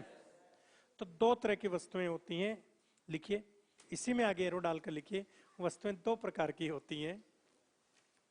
देखो, जब प्रकार नहीं लिखे तब तो डायरेक्ट बोल दोगे कि इनकम बढ़ते ही डिमांड बढ़ेगी, इनकम कम होते डिमांड कम होगी। बैक कॉर्नर वाले दोनों भाई, ओ ब्रदर आप उधर बैठ जाओ प्लीज, गो फास्ट, आपकी चेयर ले जाओ। शाबाश, मुद्दा ही खत्म। नहीं, वो भाई तो अच्छे थे, गलती उनकी नहीं थी, वो भाई तो अच्छे थे। गलती मेरी है कि जब दो बात कर रहे हो तो फिर मेरा दिमाग रुक जाता है, काम करना कम कर देता है।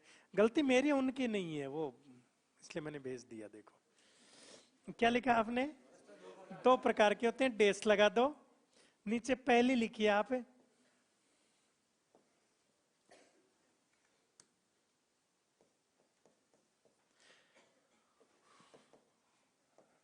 उत्कृष्ट वस्तुएं, सुपीरियर गुड्स बोलते हैं इनको, सुपीरियर गुड्स। उत्कृष्ट वस्तुएं, सुपीरियर गुड्स, उत्कृष्ट वस्तुएं, है ना? लिखिए, तुलनात्मक रूप से, इसी में आगे लिखवा रहा हूं, तुलनात्मक रूप से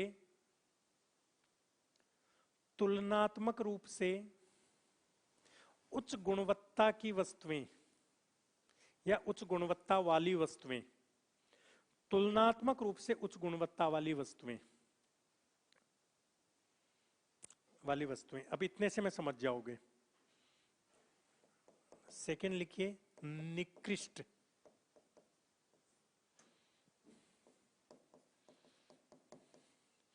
अच्छा, वैसे लिखा हुआ जाए अच्छी और घटिया या बढ़िया और घटिया तो भी समझ जाओगे आप। तो इसमें लिखो आप, तुलनात्मक रूप से निम्न गुणवत्ता वाली वस्तुएं, कंपैरेटिवली लोअर कैटेगरी गुड्स, तुलनात्मक रूप से निम्न गुणवत्ता वाली वस्तुएं। ठीक है? नीचे उदाहरण लिखो, देसी घी और डालडा घी में, अरे लिख भाई, लिखना पड़ेगा वहां। हाँ, देसी घी और डालडा घी में से, या वनस्पति घी लिख देना। डालडा को, वैसे डालडा तो कंपनी का नाम है, वनस्पति घी होता है, तुम जो भी लिख लो। देसी घी और डालडा घी में से देसी घी उत्कृष्ट तथा डालडा घी निकृष्ट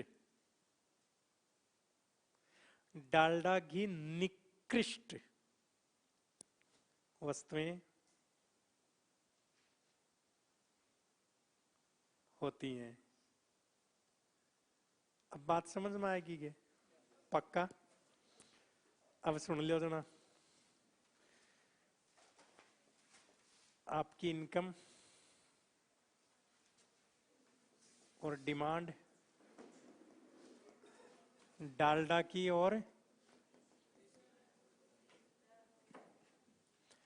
जब आप 10,000 रुपए कमाते थे, अरे बोर्ड पर देखो भाई, 10,000 रुपए कमाते थे तो डालडा घी कितना खरीदते थे, और देसी घी भी कितना खरीदते थे। अब आपकी इनकम बढ़कर हो गई 15,000 रुपए, तो डालडा कितना खरीदोगे अब, है कम है। अच्छा, अब देसी ज्यादा, पक्का के। जब आपकी इनकम बढ़ी तो निकृष्ट वस्तु की, डालडा नहीं, निकृष्ट वस्तु की डिमांड क्या हो गई, और उत्कृष्ट वस्तु की डिमांड क्या हो गई। तो क्या मैं ये लिख सकता हूं कि आय और निकृष्ट वस्तु की मांग में नकारात्मक संबंध होता है। आय और उत्कृष्ट वस्तु की मांग में सकारात्मक संबंध होता है। लिख सकता हूं क्या, पक्का। नीचे लिखो स्टार लगा के, अन्य बातें समान रहने पर, अन्य बातें समान रहने पर, अन्य बातें समान रहने पर, रहने पर कोमा, कोमा आगे लिखो, आय तथा, आय तथा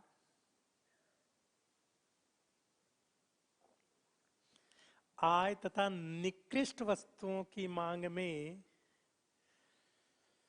निकृष्ट वस्तुओं की मांग में, मांग में, निकृष्ट वस्तुओं की मांग में कैसा नकारात्मक संबंध होता है। संबंध होता है, जबकि जबकि आय तथा उत्कृष्ट वस्तुओं की मांग में, आय तथा उत्कृष्ट वस्तुओं की मांग में कैसा सकारात्मक संबंध होता है, होता है। क्यों, ठीक है मामला। ये छाप दो, छापो, हाँ छापो। और इस डालडा के नीचे तो, अरे डालडा है, बोल दिया ना, डालडा है ये डालडा घी है। और यहां लिख देना निकृष्ट, है ना, और यहां लिख देना उत्कृष्ट। अरे यार कोई नहीं, यहाँ पे कूलर लिख दो, यहाँ पे एसी लिख दो, क्या फर्क पड़ता है, तुम्हें डालडा से एलर्जी है तो। मुझे पता है आप लोग बाड़मेर के, और बाड़मेर में पशुधन संपदा अपार मात्रा में मिलती है, और यहाँ पे लोग देसी ज्यादा खाते हैं। तो ठीक है, तुम्हें डालडा वाली बात नहीं अगर हजम हो रही है तो दूसरा लिख दो, कहाँ, एक की जगह स्विफ्ट कार लिख दो और एक की जगह मर्सिडीज लिख दो, फिर ठीक है ना। अरे कुछ भी लिख दो यार, एक जगह मोटरसाइकिल एक जगह कार लिख दो, है ना, है।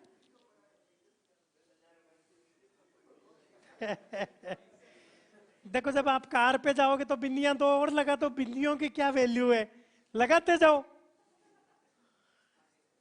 10,000 को 10 लाख बना दो। और वैसे भी मैं बस एक दो दिन ही कर रहा हूं छोटी मोटी बातें, तो फिस्कल पॉलिसी पढ़ेंगे तो लाखों करोड़ से नीचे बात ही नहीं होगी।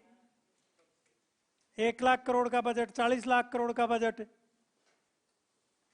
200 लाख करोड़ की राष्ट्रीय आय, बात ही लंबी करेंगे अपन, तो छोटी मोटी बात करते ही नहीं है। फिर गिनते रहना बिंदियां कि लाख हो गए, अब करोड़ और बनाना है इसको। लिख दिया सबने, अब बोर्ड पर देखो, याद करवा दूं बस।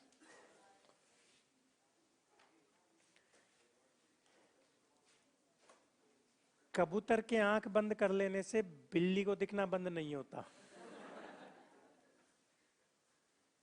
आप लोग, आपके आगे जो बैठा उसके पीछे यूं छुप के अगर बात करोगे पड़ोसी से, तो मुझे दिखना बंद नहीं होगा बेटा। हाँ।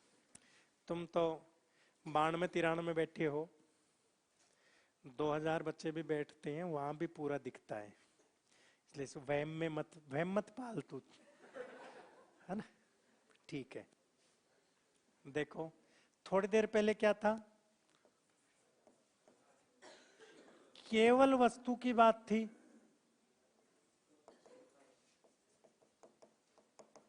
कीमत और मांग की बात थी, तो संबंध कैसा था? एक अकेली बात हो रही थी तो अकेली लाइन। सुन लो एक बार फिर, दो वस्तुएं आई, पूरक और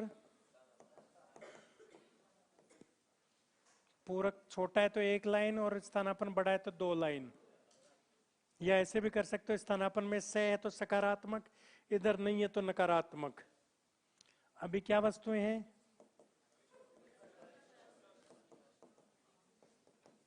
निकृष्ट में न है तो, इधर कुछ भी नहीं है तो याद रह जाएगा क्या? पक्का ना? देखो ये कोई नियम नहीं है कि ऐसा होगा, केवल याद रह जाएगा। मैंने आपको बोला था याद में करवा दूंगा, मैंने इतना ही बोला था, है ना? नियम नहीं, अपन नियम तोड़ के भी करवा देंगे, चाहे याद करवा देंगे आपको, है ना? एक बार within time period of 2 minute you have to read from the factors affecting to demand. मांग को प्रभावित करने वाले तत्व जहां से लिखवाए हैं वहां से लेकर के, और 3 तत्वों की बात हो गई, रीडिंग मार लो फटाफट।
उम्मीद करता हूं सबको समझ में आ रहा है और सारी की सारी बातें रिकॉल हो रही हैं, याद आ रही हैं वापस।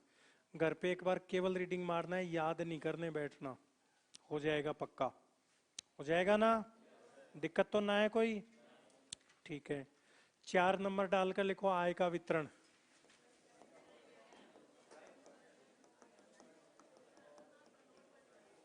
क्या हुआ? Please silent please.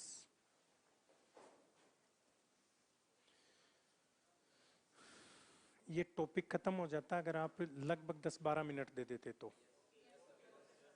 मांग वाला, मांग को प्रभावित करने वाले तत्व है। बोर्ड, एक बार बोर्ड पर देखो, आय का वितरण 2 तरह से होता है, सुन लो एक बार। समान वितरण होता है, या तो समान वितरण होता है तो मांग अधिक होती है, असमान वितरण होगा तो मांग कैसी होगी? कम होगी। सुन लो एक बार, यहां 100 जने बैठे हो, सबकी इनकम 10-10 हजार रुपए है, सबकी इनकम 10-10 हजार रुपए, मतलब आय का वितरण कैसा है? समान है। तो एक वस्तु की कीमत यदि 5,000 रुपए है तो वो सब एक एक वस्तु खरीद लोगे?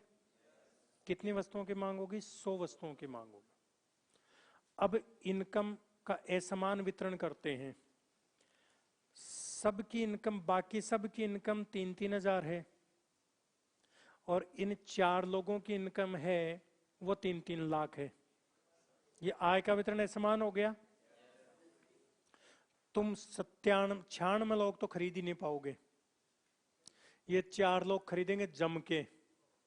अब जम के का मतलब ये नहीं कि 5,000 रुपए के, तो बिना मतलब की भी ये खरीद के रख लेंगे, डबल खरीद लेंगे, ट्रिपल खरीद लेंगे, 10-10 खरीद लेंगे, तो भी 40 ही खरीदी, और पहले 100 की मांग हो रही थी। तो आय का वितरण समान होता है तो सब मांग करते हैं, मांग ज्यादा होती है। असमान होता है तो कुछ एक लोगों के हाथ में जहां पूंजी केंद्रित हो जाती है, संपत्तियां कुछ एक लोगों के हाथ में केंद्रित हो जाती है, केवल वो लोग ही मांग करते हैं, तो मांग कम हो जाती है। बाकी लोग तो मांग करने में समर्थ ही नहीं होते। इच्छुक तो होते हैं लेकिन योग्य नहीं होते, उनके पास साधन नहीं होते हैं। याद करो, बात समझ में आ गई? ये बात मैं आपको डिटेल से ऐसे लिखवाऊं क्या कि आय का वितरण समान होता है तो मांग अधिक होती है, जबकि आय का वितरण असमान होता है तो मांग कम होती है। ऐसे लिखवाऊं या ऐसे लिखोगे? लिख लो।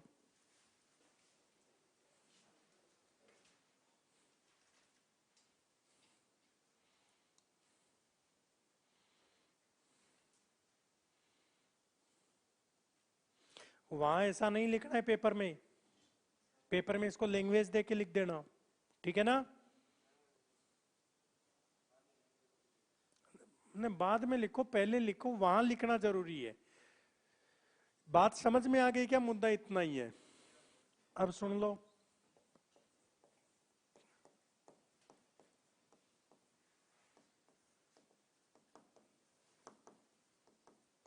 जनसंख्या का आकार कैसा संबंध होता है?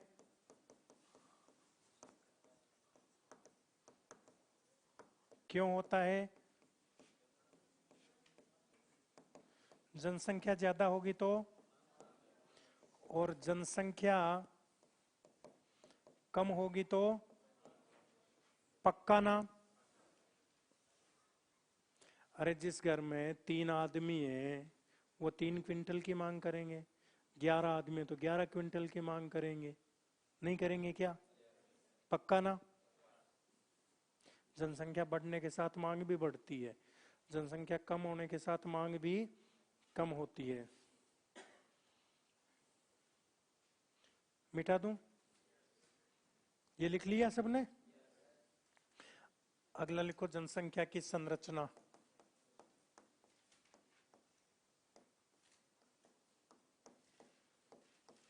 साथ साथ लिखते जाओ चाहे।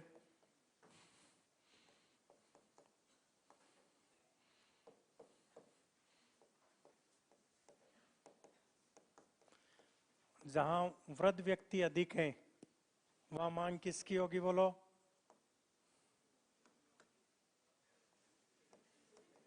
चश्मे, छड़ी, जूती, धोती, इनकी मांग है ना? अरे होती है क्या? तो यहां बताओ तो। अच्छा, जहां बच्चे अधिक हों वहां ओहो खिलौने लो, फिर ओह टॉफी, चॉकलेट टाबरा हूं ज्यादा वो डिपार्टमेंट ले है, बैम मत रियो। हाँ, टाबरा की कौन छोड़े। हाँ, बेबी फूड, हॉर्लिक्स वगैरह है ना?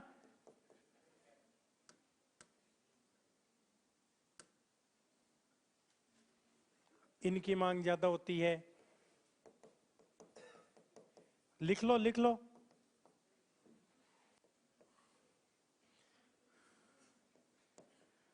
लिख के दूं मैं नहीं लिखना चाह रहा था लेकिन लिख के दूं मैं, है ना? अब बताओ, बोलो।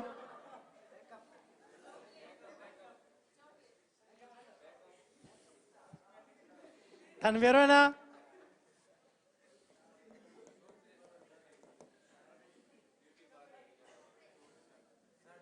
अब मैं लिख दूं, मैं कोनी।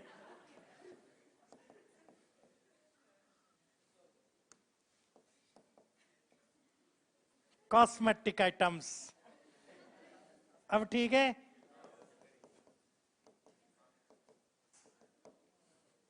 विद्यार्थी ज्यादा होंगे तो स्टेशनरी के सामान की मांग ज्यादा होगी, कोर्ट ज्यादा होंगे तो कोर्ट के सामान की, मेडिकल के आसपास, हॉस्पिटल के आसपास दवाइयों की मांग ज्यादा होगी। समझ जाओगे ना?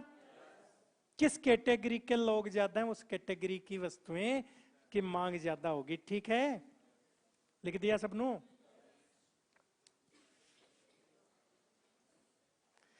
अरे मिटा दूं? देखो अब बात करते हैं, कितने हो गए? 6 हो गए क्या?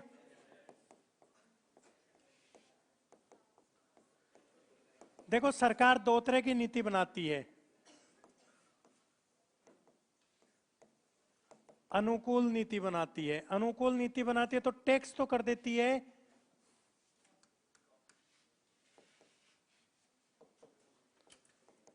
कम, और सब्सिडी क्या कर देती है? ज्यादा। जिन वस्तुओं के लिए सरकार अनुकूल नीति बनाती है उनमें टैक्स कम और सब्सिडी ज्यादा देती है, तो इनकी मांग कैसी होगी? अरे ज्यादा होगी कम होगी? और यदि प्रतिकूल नीति बना दे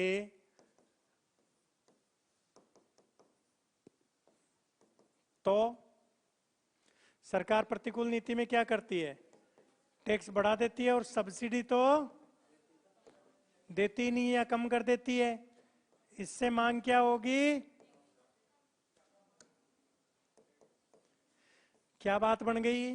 बात बन गई कि जिन वस्तुओं के प्रति सरकार अनुकूल नीति बनाती है उनकी मांग अधिक होती है, जिन वस्तुओं के प्रति सरकार की प्रतिकूल नीति होती है उनकी मांग कम होती है। बात समझ में आ गई?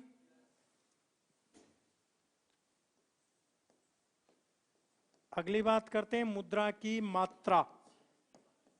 अरे रुपया ज्यादा हो जाए मांग कम करो, अगर ज्यादा, और रुपया कम हो जाए ना मांग कम। कैसा संबंध है? पक्का सकारात्मक संबंध। यानी मुद्रा की मात्रा और मांग में कैसा संबंध होता है? सकारात्मक संबंध होता है। मुद्रा की मात्रा बढ़ते ही मांग बढ़ जाएगी, मुद्रा की मात्रा कम होते ही मांग कम हो जाएगी, तो सकारात्मक संबंध हो गया ना? ए बिटिया बता, नाक तले तू इतनी बात करे बे, पिछला क्या करेगा तू खुद बता। समझ में आ रहे? पक्का? मुद्रा की मात्रा कम होते ही मांग कम और मुद्रा की मात्रा बढ़ते ही मांग ज्यादा। ठीक है, 8 9 लिखो। 11 है बचत प्रवृत्ति। एक बात बताओ, ज्यादा बचावा लाग जाओ जा मांग कम कर दोगा ना? 100 रुपया कमाओ हो, 100 रुपया कमाओ हो, पहले 50 बचाता जहां 50 मांग करता, अब ज्यादा बचाव लगा 60 बचाव लगा जहां मांग 40 की कर सको, 40 रुपया में मांग कर सको। बचत की प्रवृत्ति बढ़ेगी तो डिमांड क्या होगी? इसी क्या होगी? बचत करनो बढ़ा दो, बचत प्रवृत्ति बढ़ जाए तो मांग क्या होगी? कम हो जाएगी ना? क्यों? रुपया तो है बताइए, इनकम तो आपकी है उतनी ही है। अगर आप बचत बढ़ा दोगे तो उपभोग कम होगा, मांग कम होगी, बचत कम होगी तो उपभोग। कैसा संबंध है बोलो?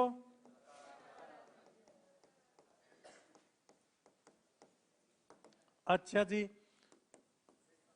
ब्याज की दर। एक बात बताओ, ब्याज दर बढ़ जाए, सुन लो एक बार, ब्याज दर बढ़ जाए जना ते लोन कम लोगा, लोन कम लोगा डिमांड कम हो जाएगी, और ब्याज दर कम होता ही लोन ज्यादा लोगा डिमांड बढ़ जाएगी। पक्का ना? कहीं को संबंध हुए न?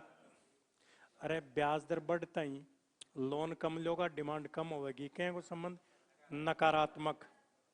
अब दूसरे का नहीं आओ, इमई ब्याज दर बढ़ जाए जहां थारकन रुपया पड़े हैं बेते ब्याज पर दोगा कि मांग करोगा? ब्याज दर बढ़ जाए जहां ब्याज पर दोगा मांग कम करोगा। समझ में आ गई? जिसके पास रुपए नहीं है वो लोन कम लेगा ब्याज दर बढ़ने पर तो मांग कम करेगा, जिसके पास रुपए पड़े हैं वो वो फिर लोन पे दे देगा या कहीं जमा करवा देगा, इन्वेस्टमेंट कर देगा, वो भी मांग कम करेगा, दोनों ही लोग मांग कम करेंगे। कैसा संबंध हो गया? नकारात्मक। कैसा हो गया?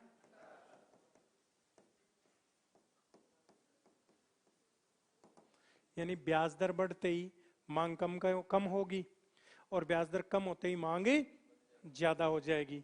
पक्का ना? अब देखो, जलवायु, मौसम,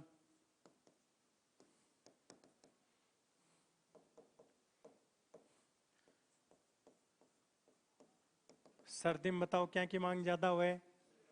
पकौड़ी, पकौड़ी, पकौड़ी है ना, पकौड़ा, समोसा, कचौरी, चाय, कॉफी, है ना? क्या बोला मैंने? हॉट बेवरेज, गरम पेय पदार्थ, है ना?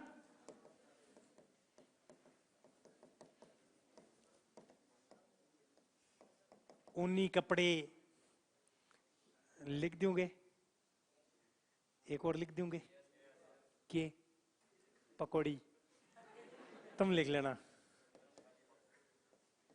और गर्मी में मांग किसकी ज्यादा होगी बताओ? ओहो, ओलो जूस, ओहो आइसक्रीम, और शीतल पेय पदार्थ लिख दो, उसको क्यों आ जाएगा? Cold drinks. हाँ फिर ठीक है, क्यों मानबेरो है थे, मानो तो आप लिखवार छोड़ छो थे। कोई आप में तो नहीं है कोई शीतल?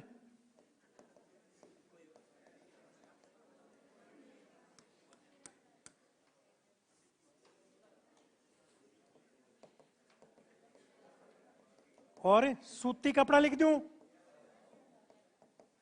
सूती कपड़े। और बारिश में छाता,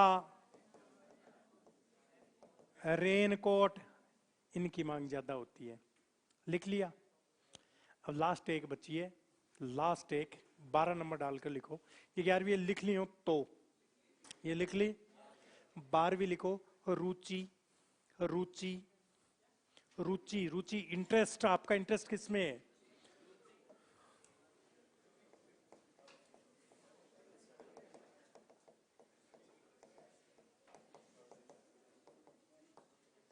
प्रचलन।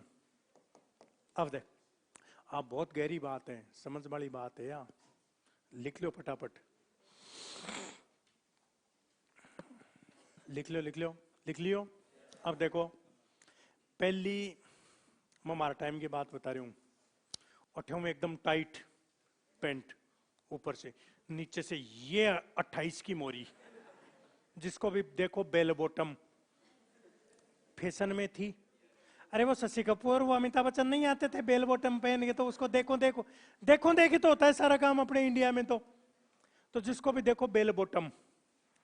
थोड़े, ए बिटिया रुके, थोड़े दिन बाद क्या, पहले मेरी बात, अब आप वाली बताता हूं। देखो, फिर बाद में वो फैशन आउट ऑफ फैशन हो गई तो उसकी मांग कम हो गई। फिर फैशन में क्या आया? पग, पग उसमें घुस नहीं रहा, जबरदस्ती घुसा रहे हैं, पूछे तो जीरो मोरी, उसकी मांग ज्यादा हो गई, वो फैशन में आया। तो जो फैशन से बाहर हुई उसकी मांग कम, जो फैशन में आ गए उसकी मांग ज्यादा। चलो ये तो बहुत पुरानी बातें, आपकी बात बताता हूं। देखो, थोड़े दिन पहले जिसको भी देखो तेरे नाम, कोई पूछे तो तेरे नाम। अरे मेरे नाम क्यों, तू तेरे बाप के नाम। जिसको भी पूछो नाई की दुकान पे जाके तेरे नाम। थोड़े दिन बाद में ये फैशन से बाहर हो गई, आउट ऑफ फैशन हो गई। जिसको भी देखो रुंडमुंड बीच की दोरो, पूछे तो गजनी। जिसको भी देखो रुंडमुंड बीच की दोरो, पूछे तो गजनी, उसकी मांग। तो एक चीज आउट ऑफ फैशन होते है उसकी मांग कम हो जाती है, जो फैशन में प्रचलित रहती है उसकी मांग ज्यादा हो जाती है। एक पहले ब्लैक एंड व्हाइट टीवी आया, ब्लैक एंड व्हाइट टीवी, तो उसकी मांग ज्यादा हुई। फिर वो आउट ऑफ फैशन हो गया, फिर कलर टीवी आया, उसकी मांग ज्यादा हो गई। फिर वो आउट ऑफ फैशन हो गया, फिर एलईडी आया, वो वीसीआर आया, और फिर एलईडी आया, है ना? फिर एलईडी के बाद में एलसीडी आया। पहले एलसीडी आया था क्या? जो भी आया, पहले एलसीडी बाद में एलईडी, और आजकल प्रोजेक्टर सिस्टम और होम थिएटर। तो जो प्रचलन में उसकी मांग ज्यादा, जो प्रचलन से बाहर हो गई उसकी मांग कम। इसमें लिखवाने वाली बात नहीं है। मांग क्या होती है, मांग को प्रभावित करने वाले तत्व कौन कौन से हैं, सारी बातें। अब 1 मिनट लूंगा, आप सब लोगों जब छुट्टी पे गए होते 10 मिनट की पे, तब आपको एक एक कागज मिला होगा, मिल गया सबको? जिनको नहीं मिला है वो नीचे से कलेक्ट। ए, ए बाबू, ओ बाबू।